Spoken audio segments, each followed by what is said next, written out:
আসসালামু আলাইকুম। প্রাকৃতির রহস্য উদ্ঘাটন। প্রাচীনকালে চীনে দেখা যায় লোডস্টোন নামের এক ধরনের পাথর অন্য লোহাকে আকর্ষণ করে। এই রহস্যের নাম দেওয়া হয় চৌম্বকত্ব, ম্যাগনেটিজম। আবার প্রাচীন গ্রিসে দেখা যায় আম্বরকে পশম দিয়ে ঘষলে ছোট বস্তু আকর্ষণ করে। এর নাম দেওয়া হয় বিদ্যুৎ, ইলেকট্রিসিটি। পরবর্তীতে বিজ্ঞানীরা আবিষ্কার করেন বিদ্যুৎ ও চৌম্বকত্ব আসলে একই বলের দুই রূপ।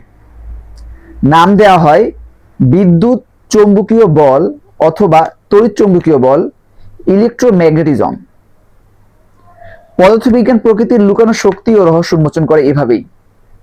নিত্য নতুন এরকম আরো ভিডিও পেতে অবশ্যই চ্যানেলটি সাবস্ক্রাইব করে আমাদের সাথে থাকুন এবং অবশ্যই চ্যানেলটি ভালো লাগলে লাইক, কমেন্ট এবং শেয়ার করুন। এবং এর সাথে একটা লং ভিডিও আপনাদের সাথে দিচ্ছি, যারা আপনাদের উপকারে আসবে। অবশ্যই আপনারা ডিসক্রিপশন থেকে ভিডিওটা ক্লিক করে দেখে নেবেন। আসসালামু আলাইকুম।